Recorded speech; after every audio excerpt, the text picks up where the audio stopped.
మీ మోకాల నొప్పులకు ఎటువంటి సర్జరీ లేకుండా ఎపియాన్ పెయిన్ క్లినిక్ అందిస్తున్న అత్యాధునిక చికిత్స.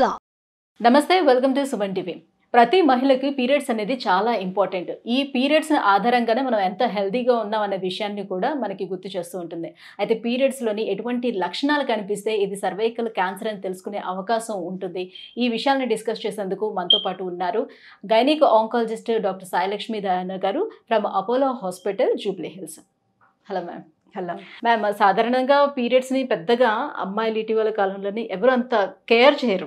సో వచ్చాయా పీరియడ్స్, అయిపోయిందా, ఎన్ని డేస్ వచ్చింది, ఇట్లానే చూసుకుంటూ ఉంటారు. కానీ పీరియడ్స్లో వచ్చేటువంటి ఆ సిమ్టమ్స్ కొన్ని ఏవైతే ఉంటాయో అది ఇగ్నోర్ చేస్తూ వెళ్తూ ఉంటారు. నిజానికి సర్వైకల్ క్యాన్సర్కి పీరియడ్స్లోనే ఏమైనా లక్షణాలు కనిపించే ఛాన్స్ ఉంటుందా? ఆ రకంగా మనం తెలుసుకునే అవకాశం ఉంటుందా? పీరియడ్కి ఇంకొక పీరియడ్కి మధ్యలో బ్లీడింగ్ అవుతున్నా ఆర్ ఎక్సెసివ్ వైట్ డిశ్చార్జ్ ఉన్నా, లేదా ఆ వైట్ డిశ్చార్జ్లో బ్లడ్ మరకలు ఉన్నా, లేదా కొంచెం పింక్ కలర్డ్ అంటే ప్యాంటీకి బట్టలకి అంటున్నట్టు రక్తం, ఇది రక్తమా గులాబీ రంగులో ఉంది అనిపించడం. సో ఒక పీరియడ్కి ఇంకొక పీరియడ్కి మధ్యలో ఇలాంటి సిమ్టమ్స్, లేదా సెక్స్ చేసిన వెంటనే లేదా చేస్తున్నప్పుడు లేదా చేసిన గంట 2 గంటలకి మీకు బ్లడ్ వస్తున్నా, ఇవన్నీ సర్వైకల్ క్యాన్సర్ లక్షణాలు. సో ఈ లక్షణాల ద్వారా మనకు సర్వైకల్ క్యాన్సర్ ఉందా లేదా, లేకపోతే రావచ్చు అనే విషయం మనకు తెలుస్తుందా? రావచ్చు. సర్వైకల్ క్యాన్సర్ వచ్చే ముందు ఏ సిమ్టమ్స్ ఉండవు. సర్వైకల్ క్యాన్సర్ ఫస్ట్ స్టేజ్లో ఉండంగా కూడా ఏ సిమ్టమ్స్ ఉండవు. ఇది ప్యాప్స్మియర్లోనే పట్టుకుంటాము. బట్ సర్వైకల్ క్యాన్సర్ స్టేజ్ 1 నుంచి 2లోకి ఎంటర్ అవుతున్నప్పుడు మటుకు ఇందాక మనం చెప్పినట్టు పీరియడ్ మధ్యలో బ్లీడింగ్, ఎక్సెసివ్ వైట్ డిశ్చార్జ్, చెడు వాసన వస్తున్న నీరు లాంటి డిశ్చార్జ్, అందులో రక్తపు చారికలు, సెక్స్ చేస్తున్నప్పుడు చేసిన తర్వాత ఎక్సెసివ్ డిశ్చార్జ్, బ్లడ్, చెడు వాసన, ఇవి సర్వైకల్ క్యాన్సర్ అడ్వాన్స్డ్ స్టేజ్ లక్షణాలు. ఓకే, అంటే మాక్సిమం ఏ స్టేజ్లోనే గుర్తించడానికి ఛాన్స్ ఉంటుంది సర్వైకల్ క్యాన్సర్ని? సర్వైకల్ క్యాన్సర్ పేషెంట్ సిమ్టమ్స్తో వచ్చారు అంటే వాళ్ళు స్టేజ్ 2, 3 ఆర్ 4లో ఉన్నట్టు లెక్క. స్టేజ్ 1లో ఉన్న వాళ్ళకి యూజువలీ సిమ్టమ్స్ ఉండవు, సో వాళ్ళకి తెలీదు, సో వాళ్ళు రారు. సో ఎలాంటి హైజీన్ పాటించకపోవటం వల్ల సర్వైకల్ క్యాన్సర్ వచ్చే ఛాన్స్ ఉంటుంది? సర్వైకల్ క్యాన్సర్ యూజువలీ హైజీన్తో సంబంధం లేదు. సెక్స్ చేసినప్పుడు బాడీలోకి ఎంటర్ అయిన హెచ్పివి వైరస్ అండ్ దాని టైప్ని పట్టి సర్వైకల్ క్యాన్సర్ వస్తుంది. సో చాలా హైజీనిక్గా ఉన్న వాళ్ళల్లో కూడా సర్వైకల్ క్యాన్సర్ వస్తుంది. బట్ హైజీన్ అస్సలు పాటించట్లేదు అనుకోండి, అక్కడ శుభ్రం చేసుకోకుండా ఇన్ఫెక్షన్స్ వచ్చిన ట్రీట్ చేయించుకోని వాళ్ళల్లో సర్వైకల్ క్యాన్సర్ ఇంకా తొందరగా పెరిగిపోతుంది. సో ప్యాప్స్మియర్ వన్స్ అంటే ఇయర్లీ ఎన్నిసార్లు చేసుకోవాల్సిన ఎస్సిటీ ఉంటుంది, లేకపోతే 3 yearsకి ఒకసారి చేసుకోవాలా? సో బిఫోరే మనం తెలుసుకోవడానికి ఛాన్స్ ఎంతవరకు ఉంటుంది ప్యాప్స్మియర్తో? Pap smear is a wonderful test. ఎందుకు అంటే అది 3 ఏళ్ళకు ఒకసారి చేస్తే చాలు. 3 ఏళ్ల వరకు అది గ్యారంటీ ఇస్తుంది. ఇవాళ మీ ప్యాప్స్మియర్ నార్మల్ ఉంటే 3 ఏళ్ల వరకు మీకు సర్వైకల్ క్యాన్సర్ రాదు, యాజ్ లాంగ్ యాజ్ ఈ ప్యాప్స్మియర్ చేసింది ఒక మంచి ఇన్స్టిట్యూట్లో అయితే. సో వంశపారంపర్యంగా వచ్చే ఛాన్స్ ఎంతవరకు ఉంటుంది సర్వైకల్ క్యాన్సర్? సర్వైకల్ క్యాన్సర్ వంశపారంపర్యంగా రాదు. ఇది హెచ్పివి వైరస్ అనే వైరస్ మూలంగా వస్తుంది. 98 to 99% cervical cancers are only due to HPV, due to intercourse. 1% ఎక్కడో 100లో 1 చిన్న వయసు వాళ్ళకి చూస్తాము. అది ఈ హెచ్పివి మూలంగా కాకుండా ఎడినోకార్సినోమా అనే రేర్ టైప్ వస్తుంది. సో సర్వైకల్ క్యాన్సర్ మాక్సిమం మనం మెనోపాజ్ తర్వాత చూడొచ్చు అంటారా, బిఫోరే చూడడానికి ఉంటుంది? హెచ్పివి వైరస్ బాడీలోకి ఎంటర్ అయిన తర్వాత 20 to 30 yearsకి సర్వైకల్ క్యాన్సర్ యూజువలీ కనిపిస్తుంది. సో ఇది వాళ్ళ బాడీలోకి ఎంటర్ అయింది వాళ్ళు మిడిల్ ఏజ్లో ఉన్నప్పుడు, బట్ వాళ్ళకి క్యాన్సర్ కనిపించింది ఓల్డ్ ఏజ్లో. రైట్. సో ఎటువంటి టెస్టులు చేయించుకోవాల్సిన అవసరం ఉంటుంది? మనకి ప్రజెంట్ అందుబాటులో ఉన్నటువంటి ట్రీట్మెంట్ విధానాలు ఏంటి? సర్వైకల్ క్యాన్సర్ అసలు ఎవ్వరికీ అవసరం లేదు. బికాజ్ ఈ ప్యాప్స్మియర్ అనే టెస్ట్ ప్రతి స్త్రీ 3 ఏళ్లకు ఒకసారి చేయించుకుంటే క్యాన్సర్ వచ్చే ముందే మనకు తెలుస్తుంది వాళ్ళకి క్యాన్సర్ రాబోతుంది అని. ఆబ్వియస్లీ తెలిసాక ఊరుకోం కదా, అక్కడ ఒక చిన్న ట్రీట్మెంట్ ఇచ్చి అక్కడ ఏ చర్మం అయితే గర్భసంచికి ఆనుకుని ఎక్కడ క్యాన్సర్ రాబోతుందో ఆ చర్మాన్ని మేము తీసేస్తాము. సింపుల్ ప్రొసీజర్, 5-10 నిమిషాలు కూడా పట్టదు, మొత్తం ఖర్చు కూడా ఎక్కువ అవ్వదు, క్లినిక్లోనే చేసేస్తాము. సో అగర్ ప్రతి స్త్రీ ప్యాప్స్మియర్ చేయించుకుంటూ 3 ఏళ్లకు ఒకసారి ఉంటే ఎవ్వరికీ సర్వైకల్ క్యాన్సర్ వచ్చే ఛాన్సే ఉండదు. సో ఇప్పుడు మీ అంచనా ప్రకారం ఈ సర్వైకల్ క్యాన్సర్ పై అవగాహన ఎంతమందిలో ఉందంటారు మన ఇండియా మొత్తం మీద చూసుకున్నట్లయితే? భారతదేశం చాలా ట్రై చేస్తుందండి, ఎందుకంటే ఇది కామన్ క్యాన్సర్. ఇండియాలో 8 మందిలో ఒకరికి వస్తుంది, మిడిల్ ఏజ్డ్ ఉమెన్కి వస్తుంది. అప్పుడే 2 పిల్లలు, ఒక ఉద్యోగం, ఒక ఇల్లు కొనుక్కోవడం, ఇలాంటి ఏజ్లో ఉన్న వాళ్ళకు వచ్చినప్పుడు ఆ ఇల్లు మొత్తం కొలాప్స్ అయిపోతుంది, అంటే ఆ ఫ్యామిలీ డిస్టర్బ్ అవుతుంది. అండ్ ఈ క్యాన్సర్ని మనం 0% చేయొచ్చు ప్యాప్స్మియర్ ద్వారా.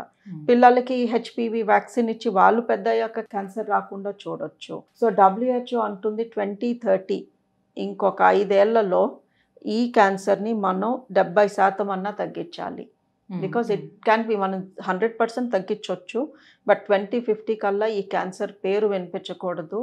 2030 కల్లా 70% మందికి ఈ క్యాన్సర్ రాకుండా మనం ప్యాప్స్మియర్ చేయాలి. 90% మంది పిల్లలకి అప్పటికి వ్యాక్సిన్ ఇప్పించాలి. ఇది WHO పెట్టుకున్న ఒక goal. So people are knowing, మనలాంటి వాళ్ళ మూలంగా, మనం చెప్పే దాని మూలంగా చాలా మందికి ఏదో ప్యాప్ టెస్ట్ ఉంది, ఏదో క్యాన్సర్ రాకుండా కాపాడుతుంది అని అయితే తెలుస్తుంది, బట్ వచ్చి చేయించుకోవడానికి బద్దకిస్తున్నారు. హెచ్పివి వ్యాక్సిన్ అనేది కేవలం ఆడపిల్లలకే ఎందుకు ఇవ్వాలి? 14 సంవత్సరాల లోపు పిల్లలకి మాత్రమే ఎందుకు ఇవ్వాలి? మగ పిల్లలకి ఇవ్వద్దంటారా? మగపిల్లలకి కూడా ఇవ్వాలి. ఆడపిల్లలకి ఇవ్వడం ఎంత అవసరమో మగపిల్లలకి ఇవ్వడం కూడా అంతే అవసరం. బికాస్ ఇద్దరికీ క్యాన్సర్స్ వస్తాయి, ఇద్దరికీ అది కాపాడుతుంది. బట్ ఎవరికి క్యాన్సర్స్ ఎక్కువ వస్తాయి హెచ్పివి మూలంగా, అబ్బాయిలకా అమ్మాయిలకా అంటే అమ్మాయిలకి. బికాజ్ అమ్మాయిలకి ఇది సర్విక్స్కి వస్తుంది, అంటే గర్భసంచి దగ్గర వస్తుంది, ఆ పార్ట్ లోపల ఉంటుంది. సో క్యాన్సర్ వచ్చినప్పుడు ఈ అమ్మాయికి తెలుసుకోవడానికి టైం పడుతుంది.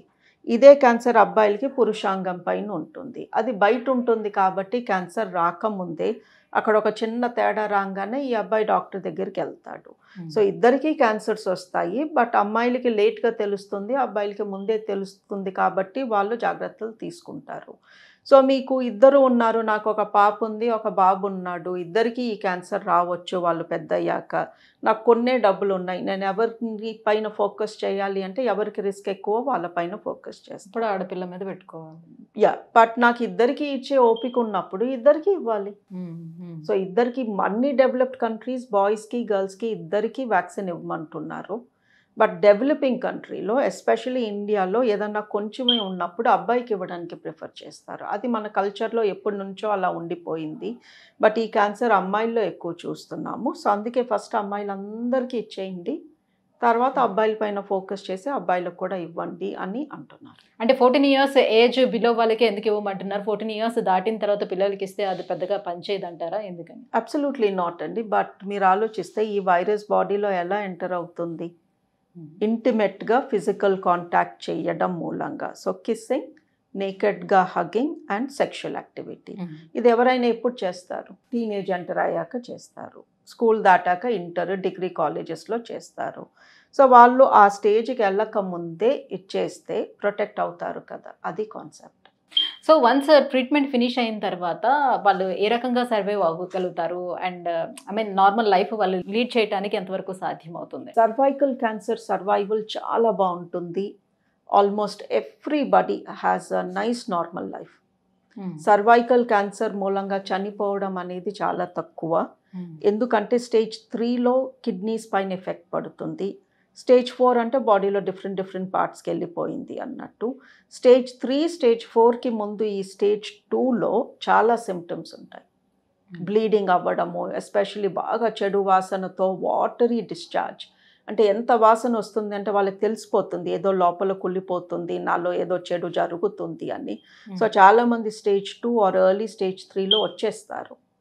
ఆ స్టేజ్లో మనం కానీ వాళ్ళకి ట్రీట్మెంట్ ఇస్తే చాలా మటుకు చాలా ఇయర్స్ బతుకుతారు అండ్ వాళ్ళ లైఫ్ తగ్గదు. బట్ ఆ ఏరియాలో రేడియేషన్ ఇప్పించుకున్న మూలంగా కొంచెం వెజైనా కుంగిపోవడము or urine symptoms, motion symptoms ఇలా ఉండొచ్చు వాళ్ళు బతికినన్నాళ్ళు, but they live a long life. అదే స్టేజ్ 1లో ప్యాప్స్మియర్లో కానీ మనం పట్టుకుంటే వాళ్ళని ఫుల్గా క్యూర్ చేయొచ్చు ఆపరేషన్తో.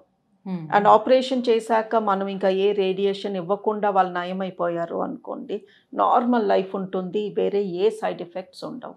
అందుకే ప్యాప్స్మియర్ చేయించుకుని పొరపాటున క్యాన్సర్ ఉంటే అది ఫస్ట్ స్టేజ్ ఉంటుంది కాబట్టి ప్యాప్స్మియర్లో పట్టుకునేవన్నీ ఫస్ట్ స్టేజ్లోనే ఉంటాయి. వాళ్ళు చక్కగా క్యూర్ అయిపోతారు. సో సర్జరీ అయిపోయిన తర్వాత కూడా ఎన్ని రోజుల వరకు వాళ్ళు డాక్టర్ అబ్జర్వేషన్లో ఉండాల్సి ఉంటుంది? అంటే మళ్ళీ మళ్ళీ రావడానికి ఛాన్స్ ఎంతవరకు ఉంటుంది? ప్రతి క్యాన్సర్కి మినిమం 5 years ఫాలో అప్ అంటాము. సో 5 years పాటు వాళ్ళని రెగ్యులర్లీ ఎగ్జామిన్ చేస్తూ ఉంటాము. ఎవ్రీ 3 monthsకి ఫస్ట్ ఇయర్, దెన్ ఎవ్రీ 4 monthsకి, దెన్ ఏడాదికి 2 సార్లు చూస్తూ ఉంటాము, ఎగ్జామిన్ చేస్తూ ఉంటాము. 5 years వరకు వాళ్ళు బాగున్నారు, క్యాన్సర్ తిరగబెట్టలేదు అంటే డిశ్చార్జ్ చేస్తాం. Thank you ma'am, thank you so much. So cervical cancer ఏ రకంగా మనం తెలుసుకునే అవకాశం ఉంటుంది, ఎలాంటి సిమ్టమ్స్తో అనే విషయాలపై అవగాహన కల్పించినందుకు thank you so much. Thank you.